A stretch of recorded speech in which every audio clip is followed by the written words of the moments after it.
Muito bem, sejam muito bem-vindos a esse novo episódio do nosso podcast de Pé na Patrola. Hoje recebendo ele, que é formado em marketing, fez carreira na Ambev, começou em 2000 em Porto Alegre, hoje é vice-presidente de transformação digital na Anheuser-Busch, um dos maiores especialistas de marketing, venda, estratégias de mercado, comportamento do consumidor e transformação digital. Tem 22 anos na indústria de bens de consumo, mais especificamente em bebidas, foi meu diretor em 2008, passou a cuidar das estratégias regionais da cerveja Antártica, da Pepsi, cuidou um pouco ali também do Guaraná Antártica. Em 2015 foi para Miami, foi exportar o conhecimento de marketing em Nova York, foi VP de vendas em St. Louis, Missouri. Hoje é vice-presidente de transformação digital na Anheuser-Busch. Tem uma cidade com o nome dele em Santa Catarina, Schroeder. É fã de rock and roll, estava em Nova York quando teve o atentado de 11 de setembro, é torcedor do Inter, tem foto com o Neymar no camarote Brahma, é filho da dona Ana e do Sr. Kurt, casado com a dona Renata,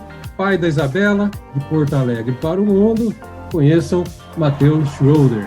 Muito tempo aí. Pois é. Passou uns dias já, hein, Matheus? São uns dias.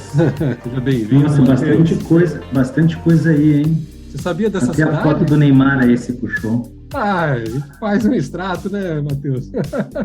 Você conhecia essa cidade com o teu nome? Não conheço. Não? Pesquisando ali, puxei, tem 15 mil habitantes, fica a 220 quilômetros de Floripa. Quem era dono das terras era Christian Matthias Schroeder, que era senador, tá? Olha. Na época. Ele comprou essas terras do filho do rei francês Luís Felipe e casou com a filha de Dom Pedro I. O filho do Luís Felipe recebeu como dote no casamento. Aí passou apertado, que o pai foi deposto, teve que vender as terras. Quem comprou foi Christian Matthias Schroeder. Deve estar ali alguma linhagem da família, né, Matheus? É um parente distante. É um parente distante. Muito bem, vamos rodar a nossa vinheta e vamos começar essa aula hoje com o Matheus.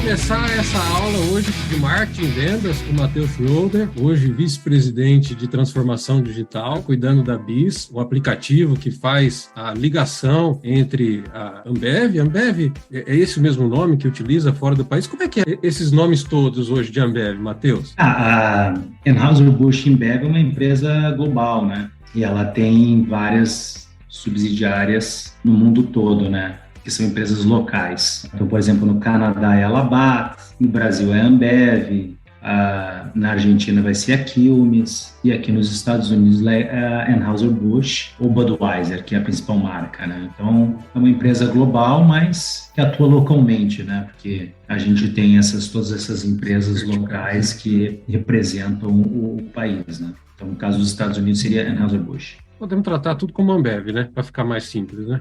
Em termos de cultura, né, assim, a mesma cultura, os mesmos valores, etc., né, mas a estrutura também não seria diferente, não, é mais pelo país onde ela está localizada, as marcas, né, a cultura do funcionário, não a cultura da empresa. A cultura da empresa, sim, é a mesma. Entendi. Em todos os países. Falando até de cultura, acho que um ponto que pesa muito, até na minha carreira, hoje eu uso muito, que eu passei pela Ambev e tudo mais, é uma cultura muito parruda, muito processual, voltada à técnica, à inteligência de mercado, uma responsabilidade social muito grande, governança ambiental, teve os cuidados durante a pandemia, cuidando de muita gente, levando água, sabão e tudo mais, uma preocupação com as pessoas. A Ambev vem sendo um dos maiores players, né, se não o maior, nessa responsabilização cultural e social. Acho que essa aplicação, ela está em todas as vertentes no mundo hoje, Matheus? Seguramente, né? A sustentabilidade é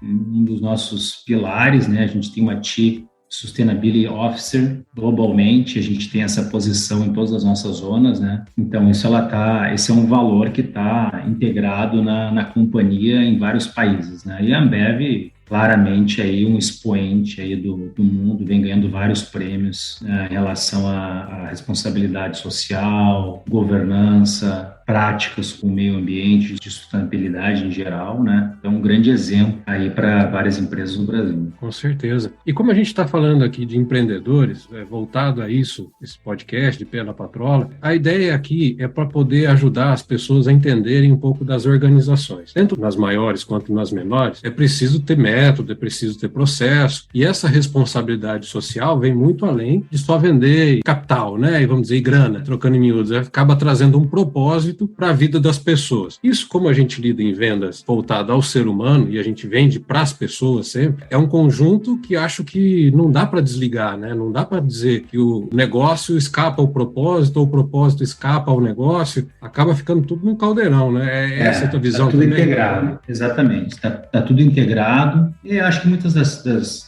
dos processos que a gente tem se aplica muito dos pequenos empreendedores, né? De você ter um sonho para sua empresa e aquele sonho vai se desmembrar em metas, né? Que talvez o teu sonho vai durar alguns anos, mas um ano específico, você tem uma meta específica para aquele ano, e aquela meta vai ser desdobrada em KPIs, e aí você precisa implementar o processo para medir os KPIs que não estão sendo atingidos. Você abre aí um gap, e aí o gap você precisa ter um plano, e aí você precisa executar o plano para fechar aquele gap, e aí se você executa, você mantém, se você não executa, você revisita o plano e assim vai, né? Então, Perfeito.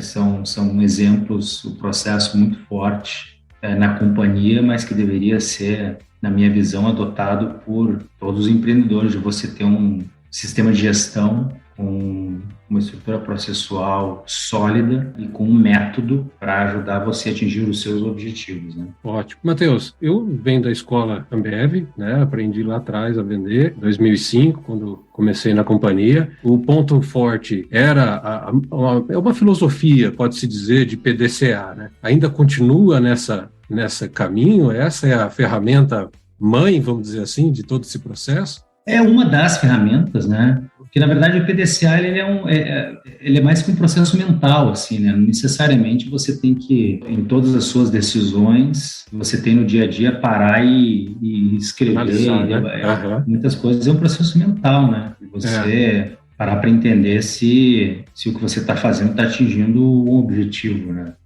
Eu acho que ele vai se tornando tão natural que você nem se dá conta que você está seguindo o processo, né? Mas é tão simples como planejar, executar, controlar, verificar, né? Então, mas se torna tão natural que você, de novo, não percebe que você segue o processo, né?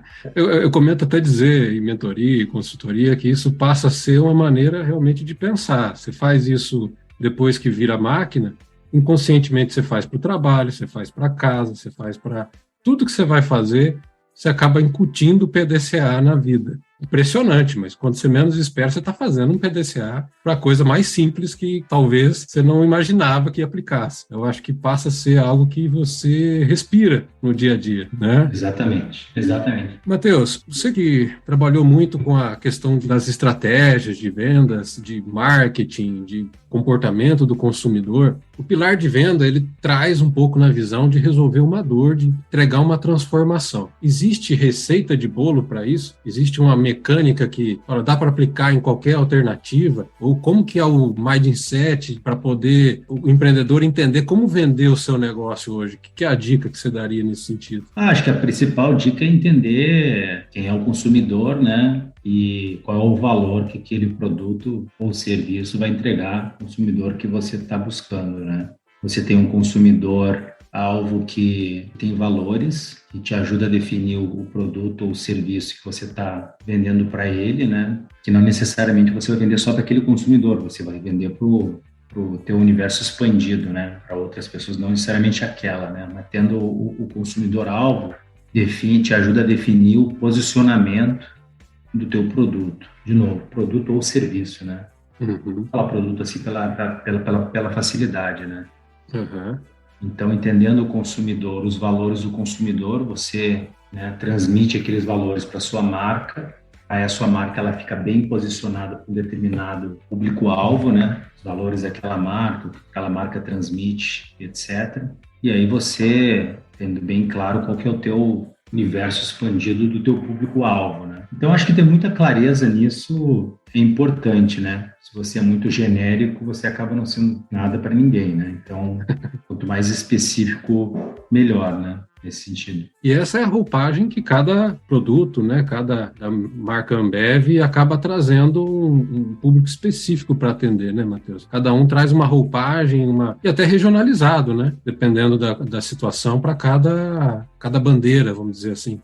Exatamente. Você vai ter, cada marca vai endereçar um consumidor diferente, né? Cada marca vai ter valores diferentes, né? Perfil demográfico diferente, em regiões diferentes e tal. Por isso que você tem essa quantidade enorme de marcas. Você fala que você tem o benefício funcional e o benefício emocional, né? O benefício funcional, falando da cerveja, vai ser a sensação do líquido, o sabor, como que desce, o nível do álcool, etc e tal. Esse é o funcional, né? O emocional é o que aquela marca representa para você, o que você está transmitindo para você e para os seus amigos, ou o que quer que você esteja e tal, no momento que você está consumindo aquela marca, né? Uma marca mais cara, né? A pessoa vai tomar e talvez a mensagem que ela vai passar é que eu tenho condições de pagar por uma cerveja mais cara, né? Não tenho condições de comprar uma Ferrari, mas eu tenho condições de comprar uma cerveja mais cara aqui. Então, esse é o benefício emocional, né? É o status, né? Você está passando naquele momento, né? É sempre importante você ter essas duas vertentes lado a lado e que se complementam, né? E aí você tem os valores também que a marca transmite, né? Por isso que você tem um portfólio imenso de marcas que transmitem diferentes valores e benefícios. Ótimo. A concepção, assim, se a gente for olhar, a gente tem ali público-alvo, que tem uma necessidade, que tem maturidade ou não, conhecimento dessa necessidade, né? E aí você vai trabalhando ali a questão do público-alvo para trazer um desejo de resolver isso, tornar consciente ou como esse status, a empatia pela marca, né? E aí vem o preço, que pode ou não ser uma barreira de entrada, depende de como é a vertente. Às vezes eu quero uma Ferrari, mas eu não tenho grana. Aí eu preciso de locomoção e vou de Fusca, porque é o dinheiro que eu tenho. Então, eu acho que o preço ele acaba definindo essa barreira de entrada, é um filtro para quem vai consumir aquele tipo de produto e qual é o tamanho de benefício e resultado que talvez ele vai implicar. Faz sentido isso? Faz, mas ele também entrega o valor, né? Não o custo, o valor do produto, né? Perfeito. Que é justamente esse aspecto do você, às vezes me falta a palavra em português, que você afford, que você tem condições de pagar por aquele determinado produto, mesmo que talvez você não tenha, né? Você quer investimento, você quer mostrar que você pode, né? Então, ele é muito mais do que um custo, mas às vezes um valor, às vezes o preço ajuda a posicionar a marca, né? Um determinado público, né? Porque passa aquela imagem que a pessoa chegou lá, entendeu? Tem condições de pagar por algo mais caro, etc. Né? Matheus, eu tive uma passagem por vendas consultivas, acho que a maior parte até da minha carreira acabou sendo em vendas consultivas, mas em serviços, tecnologia e tudo mais. Então, a gente vê com algumas técnicas, por exemplo, spin selling, venda desafiadora, algumas outras coisas voltadas nesse sentido, para poder fazer, demonstrar e perceber as necessidades que às vezes estão implícitas dentro do consumo. Quando a gente olha para o negócio de bens de consumo, existe isso, mas muito mais pesado no marketing, né? Para poder fazer essa clareza de informação, né, Matheus? Acredito que sim. Né? O marketing ele é mais profundo nesse sentido, né? Em relação a que a marca está transmitindo, os valores da marca, os benefícios, etc. e tal. Isso que é importante você ter a estratégia comercial, que é quando você limpa os dois, né? Você linka marketing e vendas, né? Em estruturas que você tem os dois super conectados e ligados, porque daí tudo que o marketing está pensando sobre aquela determinada marca consegue ser executado pelo time de vendas, né? Perfeito.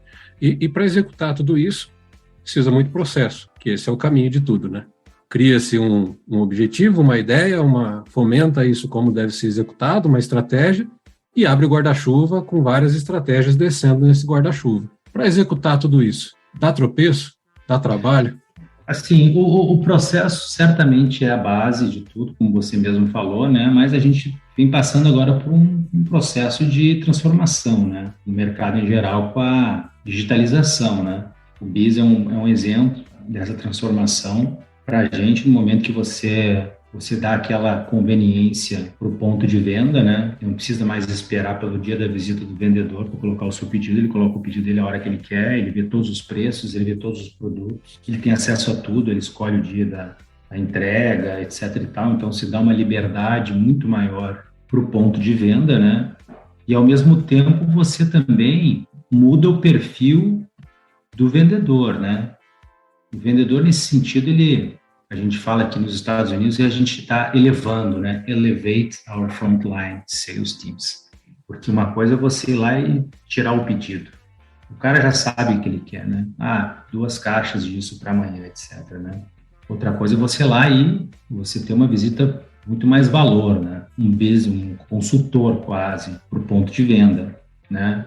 Falando com ele como é que está a performance dele, como é que está a performance dele versus outros pontos de venda do mesmo perfil, que tem algumas categorias que ele não está participando que ele deveria estar, ou recomendações em relação a preço, execução do ponto de venda. E também, dado que o ponto de venda agora está se tornando digital, você também precisa educar o ponto de venda sobre a plataforma digital. Também é outro componente, né? A gente, obviamente, que desenvolve as plataformas para que elas sejam super intuitivas, etc., mas se faz necessário também você educar o ponto de venda sobre aquilo. Então, você muda completamente essa dinâmica, né? Você empodera o ponto de venda com a ferramenta e você leva a força de vendas, né? Obviamente que o processo está lá, mas isso vem mudando agora, né?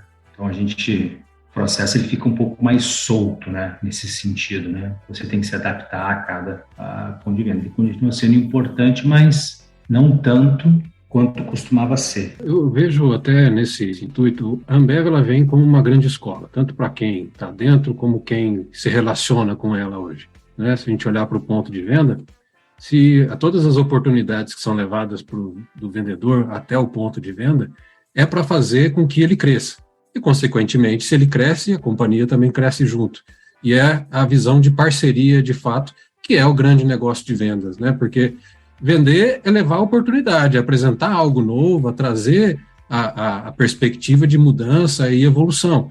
É porque, como todo mundo busca, é ser melhor todo dia. Ninguém acorda de manhã querendo ser pior do que era antes. Então, a ida do vendedor até lá é ser exportador de novidades, de educação, de processo, de ideias, de perspectivas de evolução. E, como você falou, o pedido ele vai acabar sendo consequência de todo esse trabalho de crescimento. É por aí o caminho, né? É por aí o caminho, você falou. Então, Matheus, falando aqui, quero entender contigo, bicho, nessa jornada que você tem aí de 22 anos de Ambev, qual que foi o maior desafio que você teve no caminho?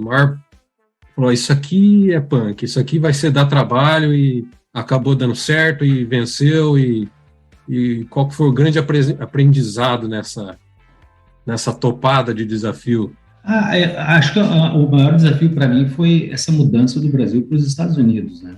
A minha expatriação, do ponto de vista pessoal, familiar, vindo para um novo país, para uma nova cultura, empresa, né? Principalmente uma cultura diferente, né? A própria língua, né? Por mais que uma coisa é você falar inglês, eventualmente, numa viagem, em reuniões e tal. Outra coisa é você morar e participar de um call com várias pessoas e, né, logo na chegada e tal. E obviamente, a companhia tem um processo, mas a gente falando de um processo muito forte de aclimatização, professores de inglês, etc. e tal, para ajudar nessa mudança, mas foi um desafio grande e eu acho que, humildemente, fiz um bom trabalho, consegui trazer algumas das coisas legais que o Brasil, que a Ambev tinha para a AB aqui no US, né? Fui feliz, fui promovido e tal, então acho que esse seria o maior desafio que eu tive. E é um intraempreendimento, né, Matheus? A gente fala de empreendedores aqui, mas dentro das companhias, e alguns dos podcasts a gente já falou bastante sobre isso, que é a visão de intraempreendedor, é buscar o desafio e tornar ele possível, né? Transformador. E até numa vertente dessa, quando você tem uma expatriação, você tem um sacrifício que todo empreendedor passa, todo intraempreendedor acaba passando, que a família também acaba pagando um preço, né? Porque ela também precisa se adaptar às novas visões, os novos negócios, à nova relação de vida, que é uma fase transitória. Acho que o grande ponto disso é manter a persistência, a resiliência, para não deixar a peteca cair, né, Matheus? Família é fundamental nesse momento, né? Tá ali para te apoiar, para suportar, etc. Mas estou muito feliz com a mudança, com o que aconteceu com a gente aqui e, obviamente, com a companhia que sempre suportou e nos ajudou muito nesse processo. Como que faz para crescer dentro de uma companhia de maneira sustentável, médio, longo prazo, Matheus? Qual que é a dica? Acho que tem que ter muita entrega, né? Tem que ter muita dedicação, entrega, tem que ter muita paixão naquilo que se faz. Eu acredito que toda pessoa tem o seu potencial, né? É uma questão de ter a vontade, né? Ter a disposição de fazer. Também diria que sempre fui muito aberto a desafios, né? E sempre fui mudando de áreas e aprendendo, sempre querendo aprender coisas novas. Então, isso me ajudou, no sentido que as pessoas tiveram a confiança, né? Com a entrega, com a dedicação, com a paixão e também com a cabeça aberta para topar novos desafios, etc. Isso me ajudou ao longo da carreira. O exemplo da mudança do Brasil para os Estados Unidos é outro exemplo, né? Mesmo aqui, eu estava, 10 anos no marketing e topei o desafio de assumir as operações próprias de distribuição. Então, são exemplos legais, assim, né? Que eu vou levar a vida inteira. Com certeza, isso é gratificante, né? Hoje, o que você olha numa pessoa quando a gente olha para um perfil empreendedor, eu até brinco de falar que é um gene empreendedor, que a pessoa tem, ele acaba tendo que vender, porque não tem como ter um empreendimento sem venda, né? Não existe negócio sem venda, né? O que um bom vendedor precisa ter, Matheus? Você que conheceu tantos vendedores já nesse caminho, qual que foi se a gente extrair o néctar do vendedor, o que tem ali? Eu acho que o bom vendedor tem que saber fazer as perguntas certas, né? Para atingir o seu objetivo, né? Eu acho que entender bem para quem você está vendendo e fazer as perguntas certas para você captar a atenção de quem você está vendendo, eu acho que é meio caminho andado, né? Para ajudar você a guiar no seu objetivo, né? Obviamente, ter um objetivo, conhecer para quem você está vendendo, né? E fazer as perguntas certas, né? Ótimo. Acho que pessoas que são mais sensíveis a preço, tem pessoas que são mais sensíveis querem um sortimento, outros é na base do relacionamento, tem de tudo, né? Então, sim, entendendo bem com quem você está falando e fazendo as perguntas certas, né? Para você entender com quem você está falando, acho que é fundamental. Que é muito da cultura de spin selling, né? Conhece? Não conheço. Não. A spin selling é uma pesquisa que foi feita em 1988. Neil Hacker, um cara que era britânico, psicólogo, ele faz em 4 vertentes: a situação, o problema, a implicação e a necessidade de solução. Isso ele fez com N vendedores no mundo, mais de 20 países. E o comportamento é isso que você está dizendo, exatamente esse extrato, que é fazer a pergunta certa para poder levar, entender, fazer a conexão com o consumidor. Porque toda venda ela só acontece se há conexão neural, se o que eu estou vendendo faz sentido para esse cara. Então, se eu conectar com ele com a pergunta certa, eu trago ele, eu consigo começar a pôr esse cara na ponte para atravessar. E uma coisa, olhando para isso, lá atrás, em 2005, na Ambev, depois passei a ser um estudioso de vendas e tudo mais, acabei vendo que a rotina básica da Ambev, né, que a gente tinha lá 13 passos na época para ser seguido pelo vendedor, ela traz essa mecânica, né, de conexão, um pouquinho até do que se fala hoje de gatilhos mentais, que é muito usado pelo marketing digital. Eu acho que mais apropriado o nome de padrões de comportamento, e aí traz uma relação com o marketing, né, Matheus? E aí quando você tem um padrão de relacionamento, um produto legal que conecta, e você atrai o cara para dentro da realidade dele, existe a travessia para a venda. Estou falando bobagem? Não. Acho que estamos falando a mesma coisa. Então tá ótimo. Porque tem hora que eu me empolgo aqui, tá? Eu gosto de falar disso e às vezes a gente dá uma viajada. uma pergunta aqui para te fazer, inclusive em relação a essa parte de gatilhos. Você acredita nesse tipo de coisa? Você acha que gatilho mental é um jeito de vender? Você acha Acho que sim, né? Acho que sim. Dá para ativar algumas coisas para poder captar a atenção desse consumidor, né? Eu acho que nesse diálogo, nessa conversa, né, das perguntas, etc., para você fazer a conexão, acho que é por aí. E aí acaba trazendo a conexão. Não é o que define a venda, talvez, mas é o caminho de chamar e falar, opa, estou aqui, né? Então você ativa a atenção, que para poder ensinar e educar, você precisa trazer a atenção do interlocutor, senão não tem comunicação. E vendas é comunicar, né? Venda é conhecer gente, né, Matheus? É isso aí. É isso aí. Matheus, pressão de vendas, cobrança, meta. Cara, como é que faz para... Eu acho que isso é coisa do passado. Quando você tem sell-in e o sell-out, né? Uhum. Você colocar pressão em ponto de venda para fazer transferência de estoque do teu armazém em ponto de venda, faz muito sentido se isso não está sendo repassado para o consumidor, né? Perfeito. Até, de novo, nesse mundo digital agora, o que vale são as forças das marcas. O que vale é que o consumidor está querendo, né? Então, eu acho que pressão de venda e empurrar produto, etc e tal, isso acho que essa é coisa do passado. Empresas que estão nessa pegada aí tendem a ficar ultrapassadas, né?